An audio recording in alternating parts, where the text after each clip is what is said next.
జీవము గల దేవుని మాటలు పరిచర్యను ప్రోత్సహించండి.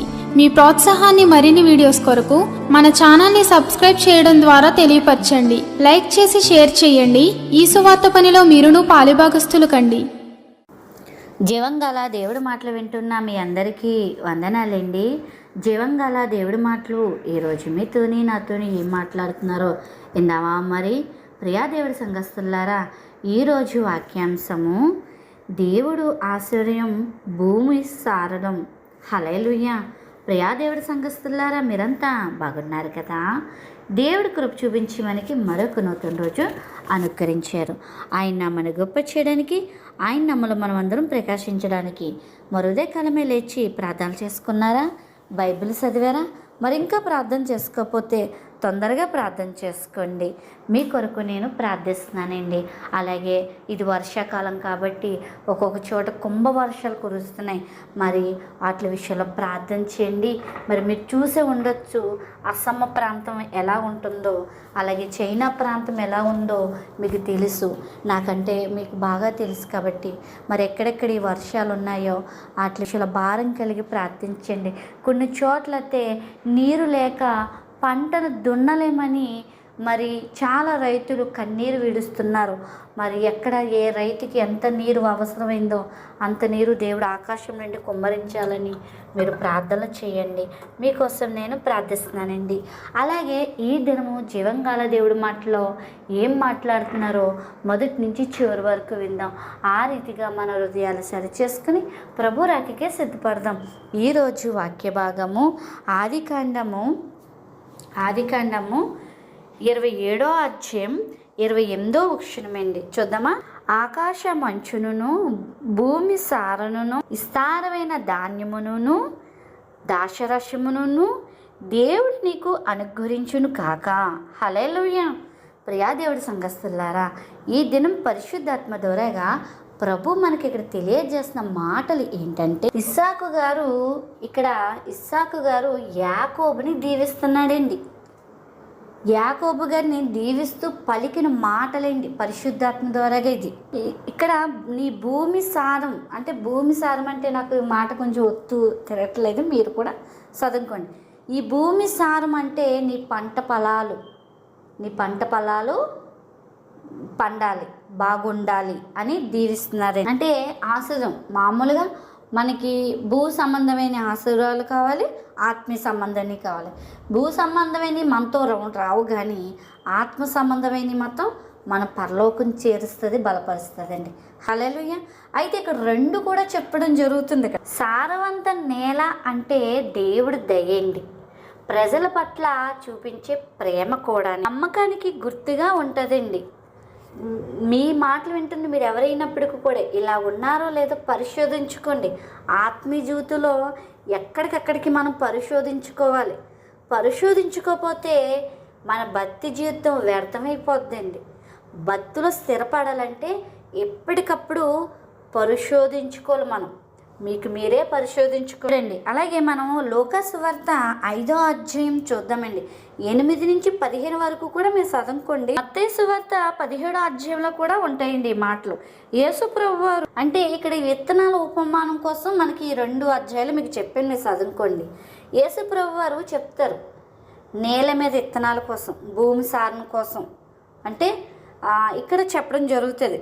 నేల అనే మాట మనం ఇందాక అనుకున్నాం కదండి. నేల అన్న మాట కూడా ఈ భూమి అన్నది కూడా మానవాడు హృదయానికి కూడా గుర్తుగా ఉంటుందండి. హల్లెలూయా. విత్తనాలు గుర్తు అంటే ఇక్కడ దేవుడు ఉపమానంలో చెప్తాడు. నేల మీద పడితే దానికి ఏమైనా రాళ్ళు రెప్పలు అడ్డొస్తే ఎదగదు, ముళ్ళ కంపలు వచ్చినా ఎదగదు, పక్షులు ఎత్తుకెళ్ళిపోతాయి. ఇలా కొన్ని విషయాలు ఈ ఉపమానంలో చెప్తూ ఉంటారు. అది మనిషి హృదయంలో ఉన్న గందరగోళం విషయాలు అన్నమాట. అంటే నీ హృదయంలో రోడ్డు, భూమి, సారణ వివరణ ఉంటాయి కొన్ని. అలాగే ఈ విత్తనాలది మన హృదయానికి సంబంధించిందండి. హల్లెలూయా. చూడండి. గట్టి నేల, రాతి నేల అని కూడా ఉంటుందండి. ముళ్ళ పొదలు, మంచి నేల. గట్టి దారి అంటే కనుక చూస్తే మనం మాటలు పట్టించుకోరండి. చర్చికి వెళ్తారు, కూర్చుంటారు, వస్తారు అంతే తప్ప ఒక్క మాట కూడా వాళ్ళ హృదయంలో తీసుకోరు, పట్టించుకోరు. ఏదో వెళ్తారు వస్తారు అంతే. అంటే ఏ మంచి మాటలు చెప్పినా సరే తీసుకోరు వాళ్ళు చెడులోనే బతకాలనుకుంటారు. మరి ఏమంటారు, నేత నేల అంటే రాతి నేల అంటే పైకి సంతోషంగానే ఉంటారు, విన్నట్టుగానే వింటారు, కానీ నిలకడ ఉండదు, మాట మీద నిలకడ ఉండదు, భక్తి జీవితంలో నిలకడ ఉండదు, ఏది నిలకడ ఉండదు. నిలకడలేని బ్రతుకు ఈ రాతి నేలలేండి. బహుశా మీలో ఇలా ఉన్నారేమో, వింటారు విడిచిపెడతారు, నిలకడలేదు. భక్తి, ప్రార్థన, వాక్యం వినడం, అసలు నిలకడలేని బ్రతుకుతూనే బతుకుతాం. జాగ్రత్త, నరకం బహుఘోరంగా ఉంటుందని దేవుడి లేఖనాలు సెలవిస్తున్నాయి. నీ భక్తి జీవితంలో నిలకడ లేకపోతే నువ్వు రాతి నేలగా ఉన్నావంటే జాగ్రత్త, సరి చేసుకో ఒక్కసారి. ఎక్కువసేపు వాళ్ళ దగ్గర దుఃఖం ఉండదు, సంతోషం ఉండదు, ఎప్పుడూ కూడా ఏదో పోగొట్టుకునేవారుగానే ఉంటారు. రేత నేల ఉంటే కనుక, నీలో అలాంటి రాళ్ళు ఉంటే కనుక తొలగించుకో. చూడండి, ముళ్ళ పద కోసం చెప్తారు ఇక్కడ. ముళ్ళ పదం అంటే లోక ఈర్చులు, అంటే లోకంలో ఉన్నాయన్నీ కూడా, లోకంలో ఉన్న అంటే దేవుడి వాక్యం చెప్తుంది అది వద్దు అని. ఈ లోకం ఏమంటుంది, ఇది తీసుకో పర్వాలేదు, వాళ్ళు అలా ఉన్నారు చూడు, వీళ్ళు ఎలా ఉన్నారు చూడు అంటది. వాక్యం చెప్పినట్టు నడుచుకోరు. ఈ ముళ్ళ పద ఏం చేస్తుందంటే ఈ లోక ఆశలు, లోక ఇవి అణిచివేస్తుంది అనమాట మన ఆత్మీయ జీవితాన్ని. అణిచివేయించి పర్వాలేదులే, పాస్టర్ కొడుకులు ఎలా ఉన్నారు, పాస్టర్ కూతుళ్ళు ఎలా ఉన్నారు, ఆ పాస్టర్మ వారానికి బ్యాగ్ వేస్తుంది, ఈ పాస్టర్మ వారానికి పిన్ని టెప్ పెడుతుంది, ఈ పాస్టర్మ వారానికి స్టెప్ వేస్తుంది, ఆ పాస్టర్ గారు ఇలా ఉంటున్నారు అని వాళ్ళ వైపు వీళ్ళ చూపి చూసి మనం ఏం చేస్తాం, వినవు. ఆత్మీయ జీవితంలో ఎదగడాలు ఉండవు, అణికిపోతామట. ఈ మొలకంప ఏం చేస్తుంది, గుచ్చుతూ ఉంటుంది అన్నమాట.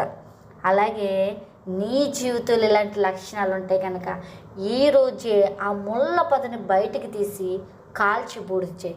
హల్లెలూయా. ఒకప్పుడు నేను ఇలాగే ఉండేదానండి, దేవుడు మార్చుకుంటూ ఇంకా మారుస్తూ నన్ను నడిపిస్తున్నాడండి. హల్లెలూయా. ఎవరి వైపు చూడకు, దేవుడి వైపు చూడు. లోకం వైపు అస్సలు చూడకు. లోకానికి దేవుడికి చాలా విరోధం. దేవుడు లోకాన్ని ఎంతో ప్రేమించాడు, కానీ లోకంలో ఉన్న వాటిని కాదు, లోకంలో జీవిస్తున్న మనుషులు ప్రేమించాడు. ఇక్కడే మీరు పరిశోధించుకోవాలి. అలాగే మనం చూస్తే మంచి నేల కోసం చెప్తున్నారండి. మంచి నేల ఏం చేస్తుందంటే దేవుడి వాక్యం వింటుంది, విత్తనం పడుతుంది, ఫలిస్తుంది, వర్షములా ఎదుగుతుంది, అవసరం కూడా పొందుకుంటుందండి. హల్లెలూయా. భక్తులు లిస్టులోకి చేరిపోతారండి వీళ్ళు. దేవుడికి ఇష్టమైన బిడ్డలుగా ఉంటారు.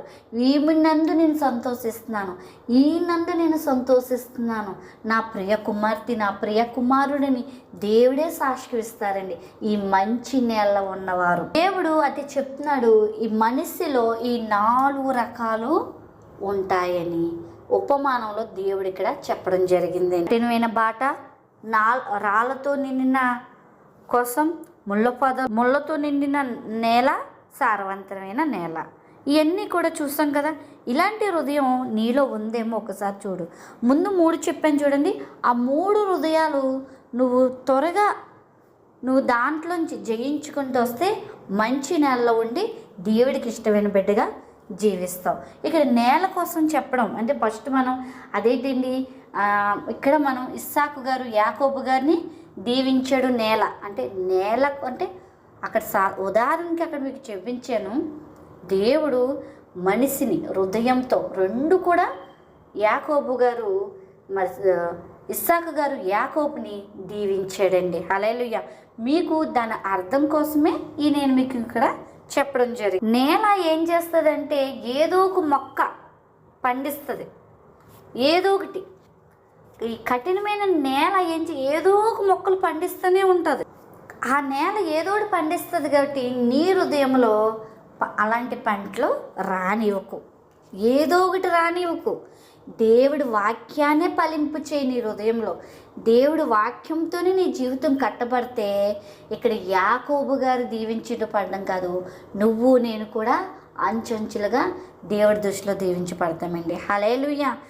దేవుడు నిన్ను దీవించాలి, నిన్ను బలపరచాలి, ఉన్నత స్థాయిలో ఉంచాలి అంటే కనుక వాక్యానికి చోటు ఇవ్వాలి. నీ హృదయం ఉన్న నేలలో వాక్యం తప్ప కఠినమైన ఏది కూడా, ఏ గడ్డి మొక్క కానీ పిచ్చి మొక్కలు కానీ ఏది కూడా నీలో మొలకూడదు. మొలకెత్తితే పెరుకు పాడే. అలా చేయను. మంచి నేల మీద మంచి పంట రావాలంటే వాక్యం పోలి నడుచుకొని ఎప్పటికీ ఉదయానికి ఉదయం, సాయంకాలానికి సాయంకాలం, మధ్యాహ్నానికి మధ్యాహ్నం పరిశోధించుకొని నడుస్తారు చూడు, వారి హృదయంలో మంచి పంట పండుతుంది, మంచి ఫలము కోస్తారు. చూడండి, మనం చూస్తాం, ఒక తోటమాలి దాశతోత వేస్తాడంట. తిందామని వెళ్ళి చూసి పంట దానికి అన్నీ పోస్తాడు, అన్నీ చేస్తాడు, అన్నీ పెడతాడు. చివరికి వెళ్ళి తిందామని చూస్తే దాశ పళ్ళలోంచి కారదోస వస్తుందంట. నీలో చివరికి తీయని పండు రావాలి తప్ప కారదోషాలు నీ దగ్గర నుంచి రాకూడదు. పనికి రాని ఫలముగా నీలో మొలకెత్తకూడదు. నీలో ఫలించి దేవుడికి రుచికరమైన పంట పండాలి నీ హృదయంలో. హల్లెలూయా. అలాంటి పంట ఉందో లేదో నీ క్రియలు, నీ భక్తి, నీ ప్రవర్తన అన్నీ కూడా ఏమంటారు, అన్నిటినీ కూడా దేవుడు చూస్తాడండి. మంచి నేల చక్కగా భూమి దుండి దాన్ని జాగ్రత్తలు చేసి చెందితే రైతుకి ఆశించిన పండు ఇస్తుందండి. అలాగే నువ్వు మన పరమ రైతుకి ఆయనకి ఇష్టమైన ఫలముగా మనం ఫలించాలండి. మనము దేవుడికి ఇష్టం. చూడండి, చాలామంది తల్లిదండ్రులు పిల్లలు ఏదైనా ఎదురుకు చేసినా, వాళ్ళు ఏదైనా చెడ్డ పని చేసినా, ఏదైనా చేసినా అవమానం వస్తే ఎంత కువ్వులిపోతారండి పిల్లలను చూసి. అలాగా మన తండ్రి మనల్ని చూసి కువ్వులిపోకూడదండి, సంతోషపడాలండి. మంచి ఫలముగా మంచి నేలని ఎలా ఫలిస్తుందో అలా మనం మంచి బిడ్డలుగా, దేవుడి బిడ్డలుగా ఫలించాలి. పేరు పెట్టుకుని జనంగా ఉండకూడదు, దేవుడికి ఇష్టమైన బిడ్డలుగా జీవించాలి. హల్లెలూయా. అంటే వాక్యమును జాగ్రత్తగా విని దాన్ని గట్టిగా పట్టుకొని హృదయంలో భద్రపరుచుకొని ఓర్పు సహనమును కలిగి దేవుడి కొరకు కనిపెట్టుకునేవారండి. హల్లెలూయా. యథార్థ ప్రవర్తన కలిగి, యథార్థమైన క్రియలు కలిగి, యథార్థమైన మాటలు మాట్లాడి, యథార్థమైన భక్తి జీవితం కలిగి వారు ఉంటారండి. నీవు ఉన్నావా ఇలాగా? కనుక ప్రియ సహోదరా సహోదరాల, ఈ మాటలు వింటున్న మీరు ఎవరైనప్పటికీ కూడా దేవుడి వాగ్దానాలు మనం పొందుకోవాలంటే, దేవుడి ఆశీర్వాదాలు మనం పొందుకోవాలంటే, నిత్య సంతోషంగా మనం ఉండాలంటే దేవుడి సన్నిధిలో మనం ఎప్పుడూ నిలిచిపోవాలండి. అంటే చర్చికి వెళ్ళి ఉండిపోవాలండి అని అనుకుంటే కాదు. నువ్వు ఉన్న చోటే దేవుడు నిన్ను అన్ని వేళ పరిశోధిస్తాడు. కీర్తన గ్రంథంలో ఉంది కదండి ఒక మాట, నీకు మరిగేమీ లేదయ్యా, నేను కూర్చుంటా, లేగుస్తా, పడుకుంటుటా, నేను నడుస్తా, అన్నీ నీకు తేటగా కనబడుతుంది, నీకు మరిగేమీ లేదు. కాబట్టి దేవుడి దృష్టికి మనం యథార్థంగా ఉండడానికి ప్రయాసపడదామండి. చాలామంది ఏదైనా చిన్న చిన్న బైమిస్టింగ్లు చేస్తారు, అది పక్క వాళ్ళకి తెలిస్తే ఫీల్ అయిపోతారు, అయ్యో నా కోసం వాళ్ళకి తెలిసిపోయిందే అని. వాళ్ళకి తెలిసిపోయిందని ఫీల్ అవడం కదా. నువ్వు ఏదైనా బై మిస్టేక్ వస్తే వెంటనే మోకరే, ప్రభా నువ్వు చూసావు, నువ్వు ఎదుటి నేను తప్పు చేశాను, నన్ను క్షమించు ప్రభా అని అడుగు. దేవుడి దగ్గర ఏ తప్పు లేని బిడ్డగా నీవు ముందు జీవించాలి. అలాగ ఉన్నప్పుడే దేవుడి ఆశ్రయంలో ఆయన ఇచ్చిన వాగ్దానాలు మనం పొందుకుంటామండి. ఆనాడు ఇస్సాకు యాకోబుని దేవుడు దీవించాడు. ఆకాశం నుంచి వచ్చిన మంచే కానీ, భూమి సారంలో నుంచి వచ్చిన మరి ఏమంటే పంట ఫలాలే కాదు, దాశరసాలే కాదు, అన్నిటినీ మరి యాకోబు గారిని దీవించారు. వాగ్దానం ఇవన్నీ మనకి కావాలి అంటే మంచి నేలని పండే విత్తనముగా మనం ఉందామండి, పండే చెట్టుగా ఉందాం. మనలో ఏది కూడా సేది రాకుండా మంచి ఫలాలుగా మనము, మన కుటుంబం అందరూ కూడా మంచి ఫలంగా ఉండేలాగా మనం సిద్ధపడదామండి. అలా ఉన్నామో లేదో ఎప్పటికప్పుడు పరిశోధించుకుంటూ సరి చేసుకుంటూ దేవుడి సన్నిధిలో నిలిచిపోద్దామండి. ఆ రీతిగా మన హృదయాలు సిద్ధపరచుకుందాం. అటు కృపదనైతే ప్రభు మనందరికీ దినము అనుగ్రహించునుగాక. ఆమేన్.